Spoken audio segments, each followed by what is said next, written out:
Hello again, everybody. And we're back and joined by two new colleagues. Number one, Laurie has returned to us as the Delegate Steering Committee Council lead. So we just heard from her, so she's in the room. And we have two others who have joined us. I'll let them introduce themselves. One you've already heard from, but nevertheless, let's hear from him again. Sam. Hi, everybody. It's Sam Williams from Norfolk, Virginia. Great. And which organization are you here representing, Sam? I'm representing the Delegate Council Steering Committee.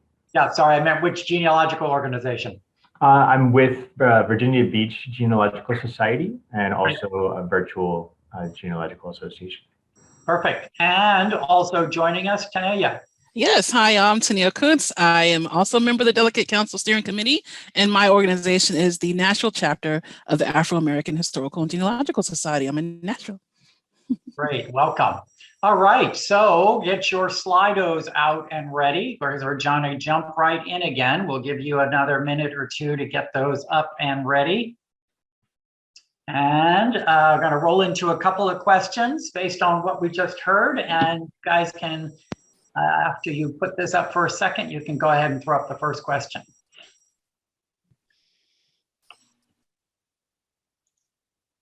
Great, and here it is. How and where can you collaborate with other organizations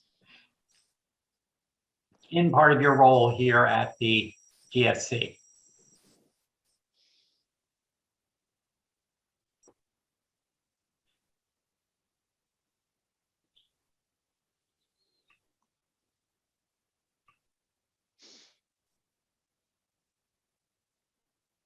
Okay, and it looks like we have pretty solid agreement here. We were all paying attention. Solid agreement on the options of A, B, or C. Nobody wanted the Pony Express for this purpose, so let's roll right into the next question if we could.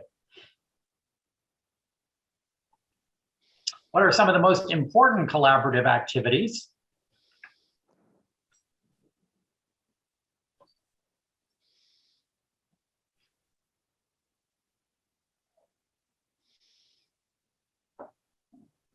Right, and I think we've talked about this in our previous two sessions, right? That we can get all of this from our work as delegates with the larger group. So that's part of the value this all represents to you and your organization. And we have one last question, two more. So go ahead and throw up the next one. There's one more, yes. How many council meetings will there be each year? Ding, ding, ding. 4. How many remember the breakdown between in-person and virtual? Bonus question.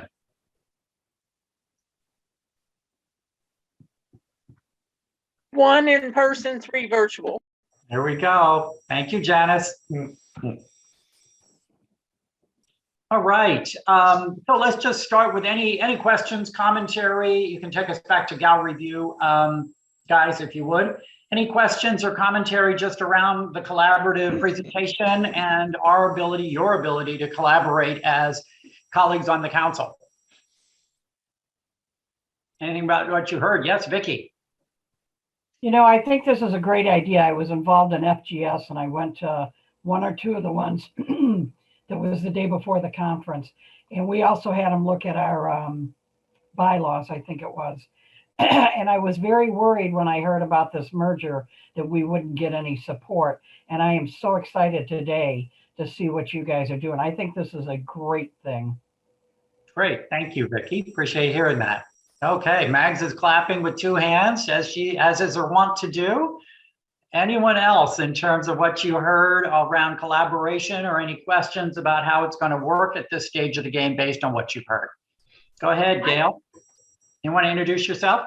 Sure. I'm Gail Ryan. I'm president of Fox Valley Genealogical Society. And just one question with the in-person meeting, will there be any opportunity for those of us that might not be able to make it to the in-person to engage others virtually? Or will it just be, then the other 3? Great. I see, Laurie, do you want to address that? Or I also see that Matt's on if we need. Laura, you want to take that first? Well, I would say that I think that maybe we don't know yet. So there's definitely the opportunities to engage at the 3 virtual meetings, and there's also opportunities at the throughout using the Higher Logic platform. But Matt, I'll defer that one to you. Do you think that it's going to be possible to do a hybrid meeting? Yeah, it's a really good question, Gail. Thanks for asking it. And I think Lori hit it exactly on the nose. We don't know yet. The reality is, with over 400 member organizations and perhaps as many as 600, even doing an in-person meeting is going to be difficult, let alone doing in-person and virtual at the same time. So part of what we're going to be discussing today is how you all want to organize yourselves, because I think that will help us understand how best to break it into smaller groups and make activity happen throughout the year. That said, the in-person meeting will be obviously a very important meeting for the delegate council to meet as a whole. And if there is an opportunity to stream that, we'll look into that. Well, there's a good segue. Let's go right into that next poll question for you, and then we'll come back to general discussion. But I think this gets to the heart of the matter. So if you can throw up that last, the activity poll here for us, please. Oh, and got it. There we go.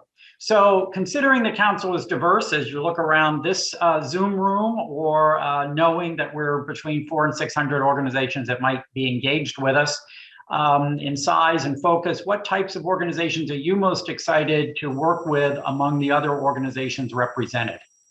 So when you think about, ooh, I could pick kind of all different types, what would be the ones that would serve your purposes in terms of who you want to learn from, who you might want to collaborate with, who you'd want to engage with?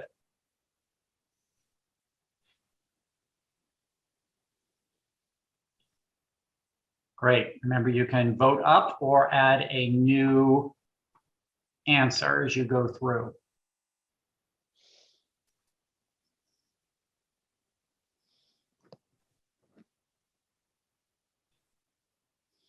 Got it. So state organizations is still leading. Here come a couple of others up.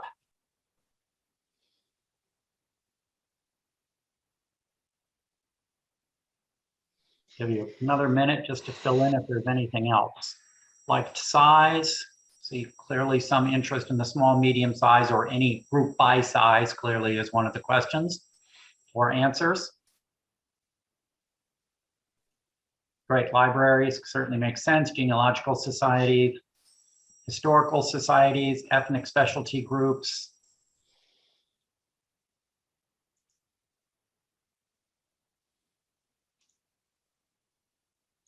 Great.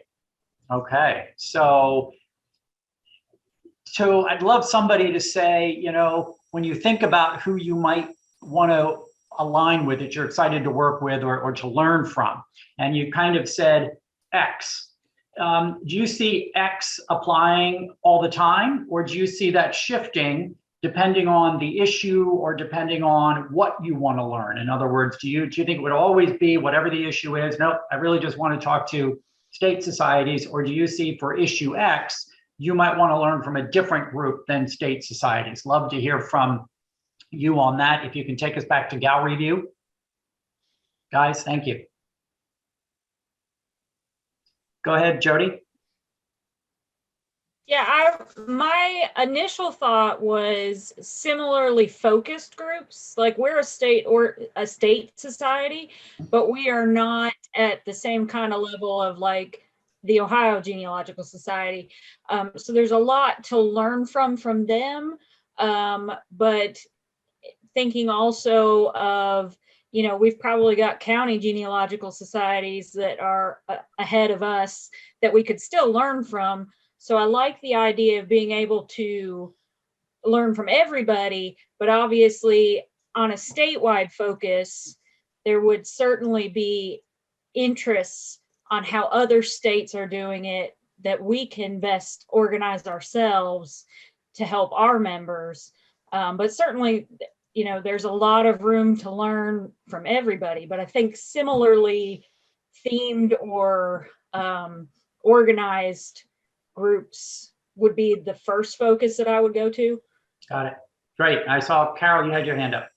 Yes, that was the question I just wrote down, was whether with the Higher Logic online platform, if we'd be able to dip in and out of groups. I don't know if we would be identifying, here's the main ones, but boy, this group is dealing with this topic right now that just came up or whatever.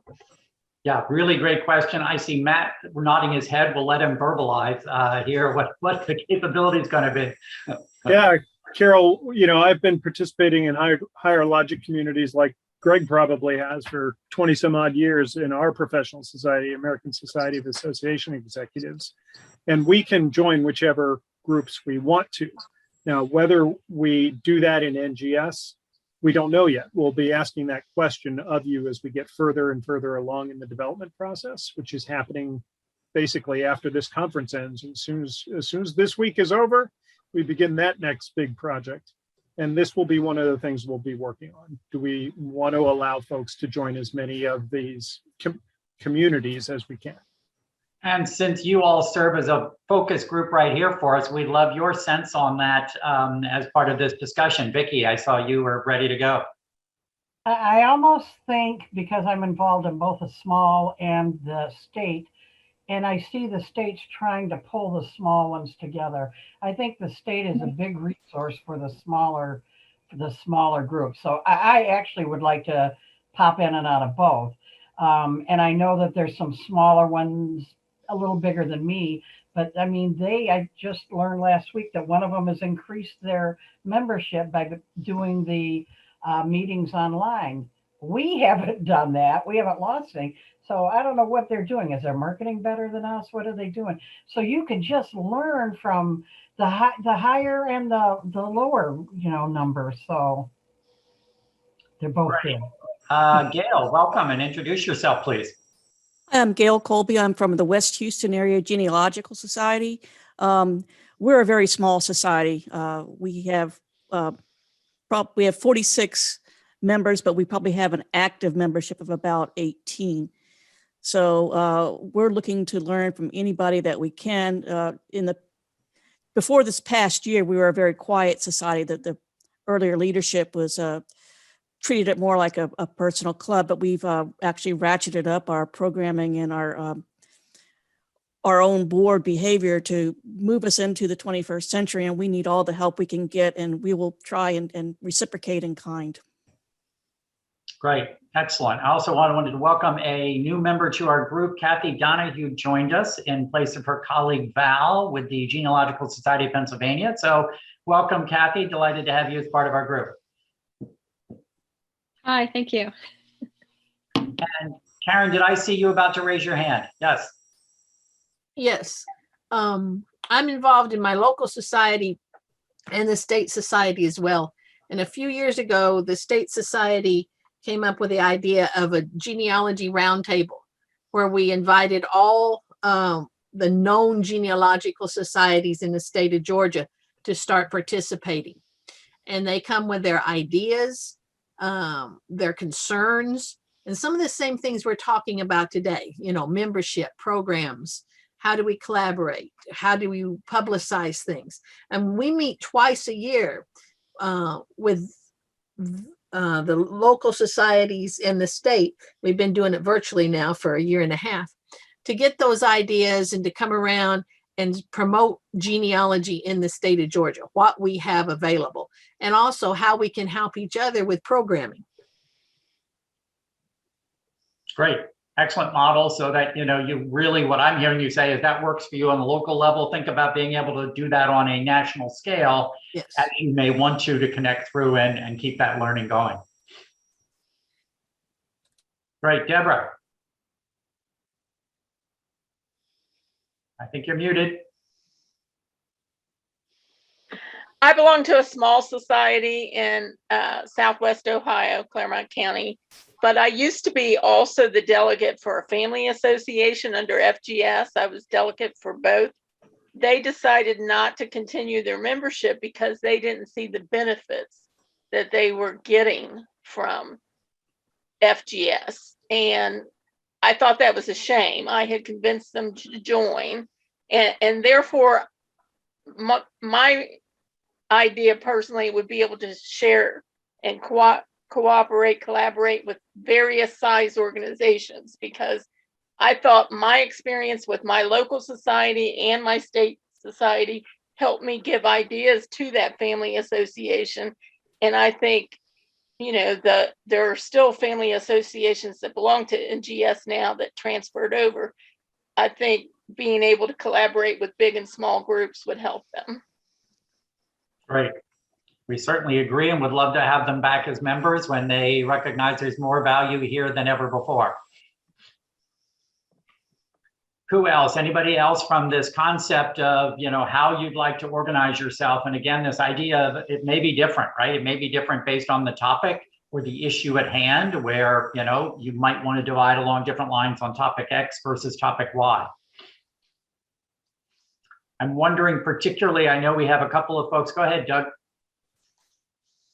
I would advocate for accessibility across the board. We have about 300 members in our society.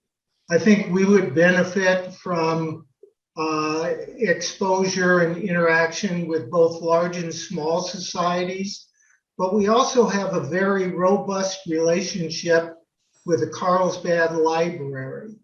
So we would want access, again, to not only societies, but also libraries. Right, interesting. In terms of, again, being able to dip in and out of a whole number of different things. When you think about this from just an organization standpoint, right, managing what now could be literally a whole lot of communities, do you think about it from a level of activity to say that that could continue? Does it matter in your mind? In other words, if only 2 people drop in and are talking, but then it goes silent for a long time, do we continue to maintain that? Does it disband? How do you see this kind of self-forming? How do they go away? How might they get started? How might they go away? In other words, I could see a group coming and saying, we'd like to have a group ready, a small state society group to deal with X. Okay, how do we know when X is over and whether or not that group's still relevant? Yeah, I guess it's going to be driven to some degree by how much activity there is in that group, right? But we're probably going to have to set some standards around that to figure out how to continue to provide it and support it. Doug, go ahead. One way might be to organize around topics rather than organizations. So rather than large, small, library, society, etc., organize around topics such as how do we use technology, and that would be open to anyone, regardless of their size, whether they're a society or a library. Yeah, so great. And we're taking all this in as we figure out, as you heard Matt say, trying to figure out how we design it, because you're right, those big topic buckets could be relevant. The biggest challenge I run into in my space with that is all of a sudden we're, you know, one group who has lots of money is talking about technology that my group, which can't afford anything and is running on fumes, I'm not getting anything out of it because don't have that size budget to play with. So then we start thinking, okay, we need a technology forum for smaller budgets so that we can actually focus on what can I do with the resources I have versus, while it's great to hear what the big boys with all the money in the world are doing, that's just not something I can aspire to this year. So you could, you could have the topic as the main header, and then the bullet points underneath: large society, small society, library. So you could navigate in and out of the different subgroups. Right. Yep. Good. Some other input from you guys. What would you, now that you've heard this is what it can look like possibly, and you've got the guy who's designing it sitting around the table here, what else do you want him to know or think about as he contemplates what he's building to meet your needs? Go ahead, Vicki. You're muted. Sorry. it is, you brought that up with technology in a large society that has a lot more money. I also agree that maybe a person in a different part of the country is going to have a different problem with membership. If you live in a community that's got a lot of seniors, you're going to have, not as much of a problem. So maybe there are things to take into consideration, but you can't have that many groups either. You know what? And you pick up things no matter whether that's not your top chosen subject anyhow, you'll listen to something else and it's like, oh yeah, that's a good idea. So. Great. Thank you. Deborah. I was thinking that with small societies that are really limited on funds, a topic that dealt with fundraising and grant applications that would help organizations large and small to possibly increase their technology ability, like maybe purchase whatever they needed to be able to do virtual and split meetings. Right. Yeah. So it's this whole overlay, right? There are two issues there that come together in terms of the fundraising, but we need the money to raise. We need to raise funds for the technology we want to have to make it all work. Carol, I saw you ready to comment. Go ahead. And you're on mute. Once I unmute myself. When this first was presented, I thought that the higher logic was just for delegates, but it sounded in the general presentation like any member is going to be able to participate in it. And if that's true, is there going to be a separate delegate only section? Great question. I'm turning right to the guy in my Hollywood Square upper right-hand corner. You got it right, Carol. We have two audiences. We have two membership bases within NGS right now. We have 10,000 individual members. We need to serve them, but we also have 400 to 600 member organizations. And then we have a bunch of special interest groups, of which the Delegate Council is certainly one. Yes, there will most likely be a Delegate Council community made up of all the delegates. But again, we're going to be relying on you as delegates to help us further refine how you might want to organize yourselves within that. But beyond that, we're going to be asking questions, and we'll be doing some focus groups later this summer. We're going to be asking questions. Do we want to set up a community for society presidents? Do we want to set up a community for librarians? Those are the questions we'll be asking in more detail. We're getting a lot of cues out of these three breakouts today that will help us begin to create a straw man. And from that, we'll be able to ask some more relevant questions for sure. Jody, is your hand up? There you go. Yes, it is. My thought, as I'm sitting here thinking about this, is it might be useful, especially with regards to the delegate specifically, is having tags that may be specific to our relevant organization. Like, I'm a state society, but I don't have a building. I have less than 1,000 members, if things like this that might kind of help us filter to meet similar needs. Or similar groups, because like I said before, I can't, Kentucky can't play ball on the same level of an Indiana or an Ohio or some of these big states. We're a little bit closer to maybe a county genealogical society, but on a slightly larger scale. So it would be interesting to have a way to kind of filter or find similar delegates that have similar issues. Great.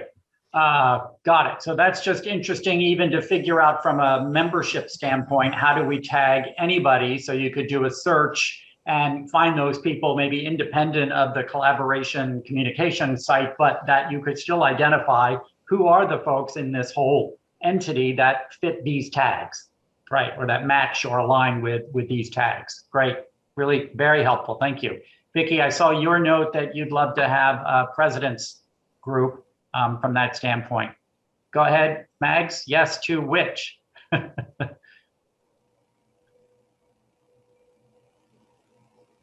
Having a president's group or a CEO group. Right.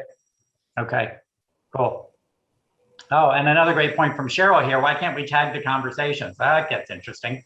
In terms of, how you kind of collaborate all this information Yeah, really, really interesting stuff that then you could theoretically go in and search, obviously, and that's pulling from a variety of different groups in terms of how that might happen. Yeah, there's real power in this. And I think we're all still figuring out what does that look like, but there's incredible power with what we can do with the technology tools that NGS is bringing to bear. Other comments or thoughts around collaboration in general? In terms of, as you start thinking about this, where else you could see this going, or what else you'd like to see from NGS as we talk about collaboration and as we think about it. Go ahead, Gail. I was just going to ask if we only the group gathered here today only represents what, maybe 25% of the member societies. Is there the ability, the need to somehow reach out to get input from the others that aren't here, or does that mean the others aren't going to engage in the delegate group and therefore they don't need to be engaged? I'm just curious about that. Well, it's a good question, Gail. This is the start off. This is the kickoff workshop for the Delegate Council, and obviously there are many organizations whose delegates aren't represented here today, and we will continue to get input and information. But the reality is, even with 25% of the membership in the workshop today, we're going to have enough information that even expanding it to the full 100, the stats are probably going to be the same, right? So the organization that comes out of this should hold for the full group. But it will be a process of bringing everybody along, bringing new delegates into this discussion, bringing them onto the Delegate Council. That will be a continual process. Great, thank you. Anyone else curious about what you've heard or have something to contribute, or the thinking about how this evolves to serve your organizations? And there are some folks that have been on with us that I may call on to see if they've got anything they'd like to share. Amy, I've seen you. You #1 got the reference to Hollywood Square, so you're it. If you want to unmute, do you have anything to share?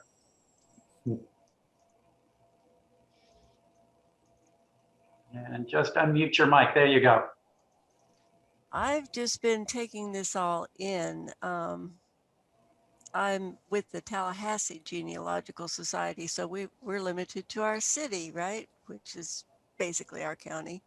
And our mission is education and helping our membership preserve their family histories. Unfortunately, we're having a problem with repetitive education. I know there's a ton of things out there, but every time we do a survey, it comes back with single person interest. So anyway, I'm looking forward to the council to help us. This is our 40th year. And we have only 111 members, but we're couch surfing through the library too. But we get kicked out during hurricane season a lot. Right. So it's actually, Zoom has been a boon to us. We've managed to hang on to our membership for the most part. And, just a couple of people don't want to have anything to do with technology, but right. Great. That's the good news, bad news, right? Yeah. What technology does. It's challenging, but look what it enables you to do to stay connected to your members during a really critical time. And we do maintain a library. We have 2 full stacks in the library of our library. So that's a good partnership there. Right. So I'm interested in collaborating with societies that are our size. We have I don't want to say it's in a death spiral yet, but I've been on the board since 2009 because we can't get people to, I've been on there in 4 positions. So, right. can't get volunteers. So we've got all the problems that everybody has talked about today. And that's why I've been just keeping my ears on and, listening for advice, because it's just hard to get anybody to even respond to a survey or get a nominating committee together. It's an interesting time that we live in. Absolutely. Well, number one, you brought up a really great idea. This collaboration isn't just in here, right?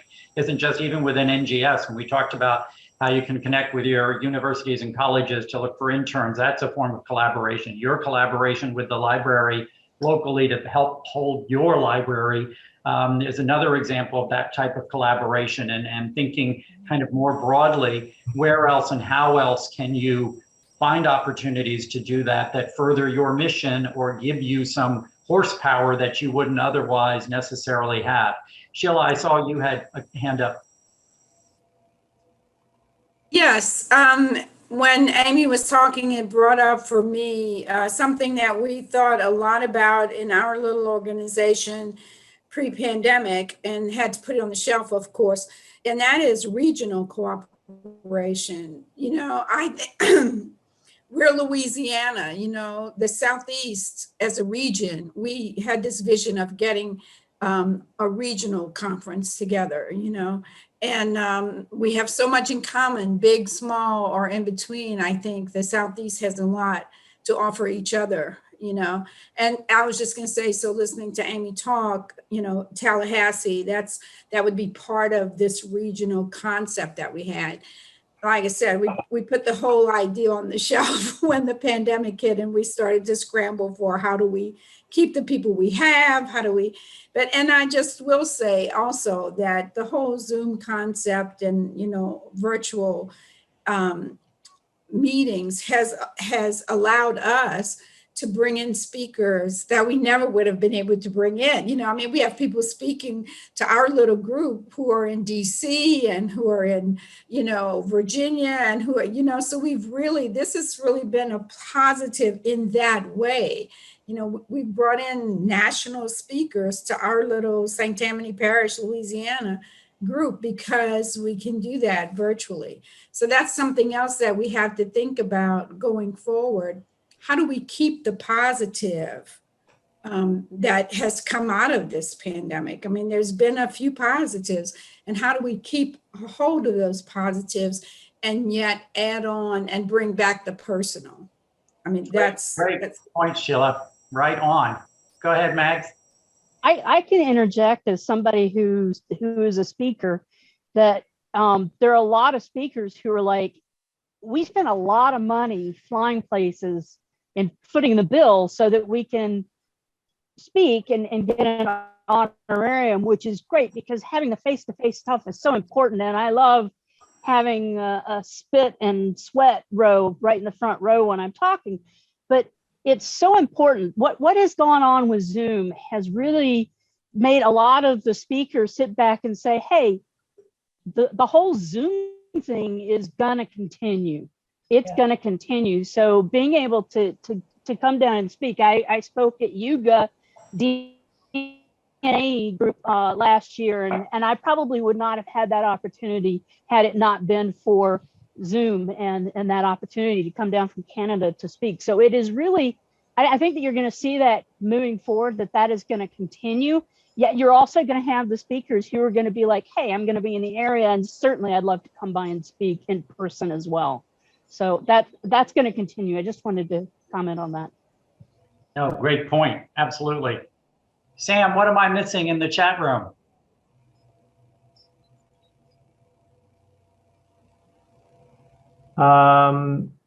Lori is asking, because Lori will be reporting back from us, what are some larger topics that we'd like to discuss for the topics in Higher Logic.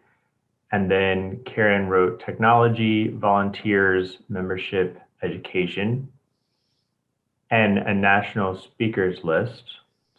Vicky just mentioned programming. And I think, and that's what I was hearing a minute ago too, when we were talking about, someone had mentioned education and speakers. And I was thinking how it really would be a benefit for a lot of smaller societies that are trying to come up with speakers to be able to know where to go, because not everyone knows to go to APG's website. So I don't know if it's a matter of not wanting to reproduce what another organization is already doing, but at least a way of connecting organizations to a list of speakers that are already recommended by their peers is a helpful tool. Great. Great. Some great. Hold on, Mags. Hold on. Let me get to Ingeborg and then come back to you, Mags. Go ahead, Ingeborg.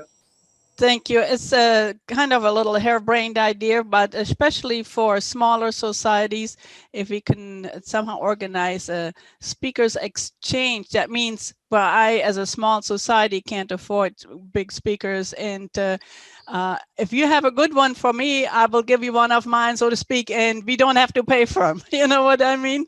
There you go. So if you can kind of organize that, that might not be a bad idea. Great. Thank you. Mags, I saw your hand up. Yeah, I was going to say that there are Facebook groups. The Genealogical Speakers Guild has a Facebook group, the APG list. And the other really interesting thing to do would be to go through the list of conference speakers and note down the conference speakers that are speaking at all the different conferences, not just regionally or nationally, but worldwide. I speak in Europe and Ireland and England. I speak in the United States. I speak in Canada. I would speak anywhere. And I'm quite capable of doing that, especially via Zoom. So I would check conference lists and try and find people that way too. Sorry. Great. But the idea that not a NGS Speakers Bureau, at least a pointer system where we can point people to these other resources that already exist would be helpful. Great. What else? Yes, go ahead, Diane. Diana, welcome and introduce yourself. And you're on mute. You're still muted. Yep. You're muted. And we can't hear you. I don't think she can hear me. There we go. Sorry. One of the most important things I said there was, that's my backyard. I love it. What I want to do for our society is we find speakers from other societies that are nearby, maybe an hour away or things along that line. And they're very willing to volunteer their speakers. But in return, of course, we would like to have speakers from our society go to their society, but our society isn't prepared. So what I'm introducing this summer is I've got with a library, and she's going to teach us how to tell our stories. And this is we're at a university, Nova Southeastern University, and so I'm reaching out to the local libraries, and so she's going to teach us how to write our stories. Once we write our stories, we're going to share them at our own society events, and that that's exciting. And then from there, we'll see our speakers start to pop up, and then we'll be able to say, hey, look, this is what we've got, and be able to share back. But right now, no one feels secure enough to put together a presentation and go visit another society and do it. So I'm wanting to create speakers out of my own society to volunteer to the local societies. And that's what I'm hoping NGS will help me do. So that's just a great idea in terms of, again, learning how to collaborate with local resources to help you do what you want to do, right? It's all about storytelling. And to be able to actually train on how to tell your story would just be fantastic. Right. I can't wait for in-person, and it's going to be hybrid. Everything's going to be hybrid. Good. So, Laurie, I'm seeing continual notes come through as people continue to respond to your question about topics. So it looks like a number of other suggested topics have been populated into chat. So we'll make sure we don't lose those as we start to see what you want to organize around. That's great. And I just love the other idea when you talk about collaboration about what does exist inside some of our colleges and universities. that there might be opportunity to collaborate around on additionally to help us do what we do. Anyone else doing something unique in the collaboration space differently from what we've talked about? Go ahead, Diana. What we're doing is we're getting the students, the high school students involved. And right now, one of our libraries in June is going to be having a fair where all the schools and their representatives are coming to teach our society and others like ours how to, contact the right people to find the right, find students to volunteer. We did a cemetery field trip, and we were wanting to do the students for volunteers. So there was a lot we had to learn. And our first mistake was we had it on a Friday. They're in school, they can't go on a field trip. So, that was a beginner's, fluke, but that type of thing, that's what we need to do as well. That's great. That's great. We were talking earlier about how do we access that next generation, get them kind of to get excited about what we do, and how do we reach them? And there's a collaborative tool to help make that happen through local libraries in terms of an idea. Well, from ninth grade on, they need their service hours. So they're looking for something, and you go on a field trip and they help you prepare the brochures and everything they give out as handouts. They help you gather all the tools you need for example, the cemetery field trip. And they even prepared flowers so we could leave them, on, this is what we had planned, but it didn't go through that way. But this is what we're going to be doing. That's great. That's great. And as we talked about, the college students need it for a semester. They need for the credits for them to graduate. In many cases, or the internship opportunity, and here fulfills a local service requirement at the high school level. So you can make yourself one of those providers of that sort of opportunity, and you gain some ready hands and some tech minds to help do what need to be done. Great. Laurie, let me swing back to you. Are you getting what you need? Yes, we've got a lot of good ideas here for broad topics on what we would like to, broad topics people would like to discuss in the member community. So some of them I think I probably could have guessed, fundraising and volunteers and those kinds of things, but there's been some other things here that have emerged that are really interesting. So thank you for that. Perfect. Sam and Tania, anything you'd like to add to the discussion based on what you've heard? No, I was taking notes. I don't know. I'm the scribe. I don't know, Laura, if you want to report out or you want me to report out, we can tag team it. Doesn't matter. But I think there is a lot of good content here. Great. Thank you. Sam. Sorry, I need to unmute. Yeah, I think there's been a lot of good topics. I think it's not just topics necessarily, but ways that people can collaborate in different ways. And I think I'm getting this image of what Higher Logic is going to look like just by listening to people's needs. Cool. Yes. Okay. Any last thoughts on this from anybody? Mags, two thumbs. That's always a sign of approval. We know we're headed in the right direction. Okay, good. Well, it looks like in about 54 seconds, we're going to be whisked back into the main room together. So thanks for the energy here to keep the conversation going.